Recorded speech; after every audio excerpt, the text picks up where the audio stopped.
Okay, so we'll go ahead and get started.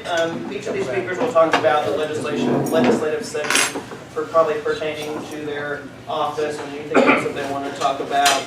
But we'll start with the speaker's office.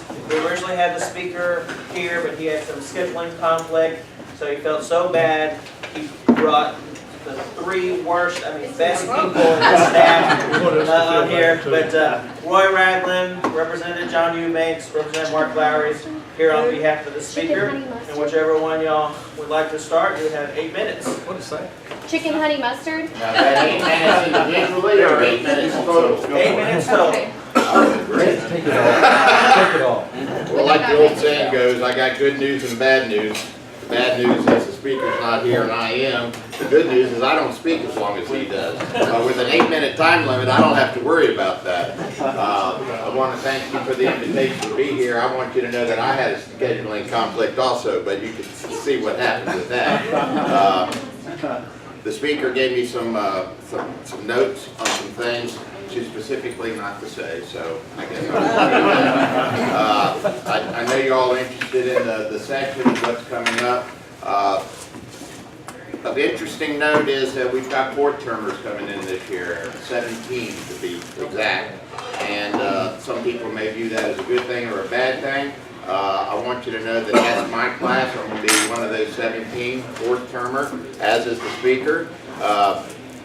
That was the class of 2010. There was 45 of us, and now it's down to 17. So depending on what your viewpoint is on term limits, it appears that the process is working by itself. I supported term limits back in the 90s. I thought it was a good idea after having got here and finding out what it entails, what the job requires. 6 years was definitely too short for the House of Representatives. I'll just be honest with you. The speaker's already announced that he's not going to be running for another term after this.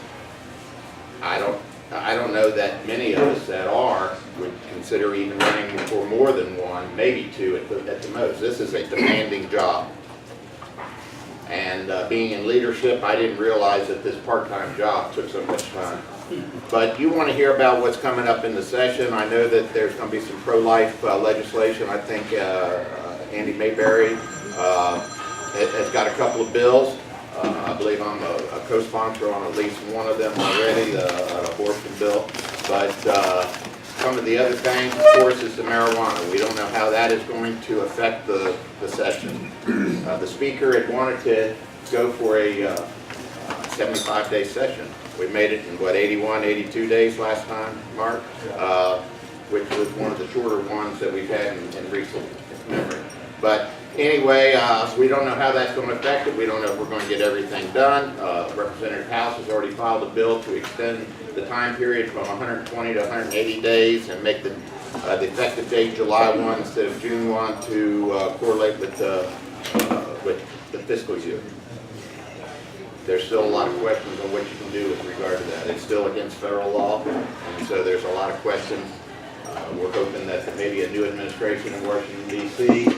May give us some help, some guidance, and make our job a little bit easier, but we really don't know how that's going to go.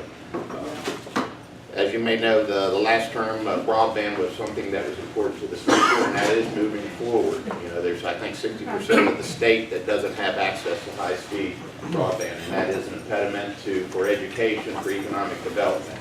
That is moving forward. There's a committee that has been working on that, and I think there's going to be some legislation, hopefully, in this coming session that may help with expanding that broadband access across the state.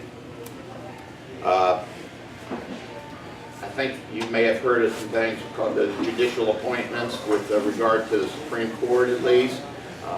There's been a group looking at that as well. I think one of the recommendations may be about merit appointments. You know, the governor appoints with approval of the Senate.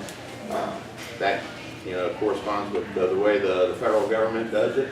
I sort of have a lot of faith in the founding fathers. They had the electoral college, and I thought that worked pretty well this time. Now, one of a little bit of a little different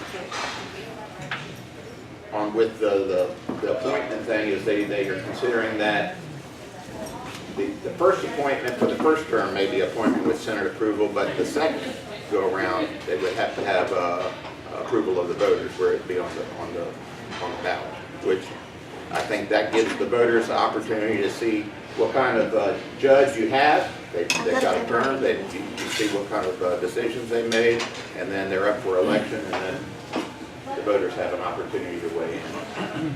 That may be something that gets considered.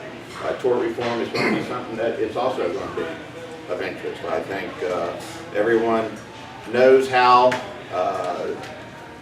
litigation affects everything from healthcare to product liability, and it drives up the cost.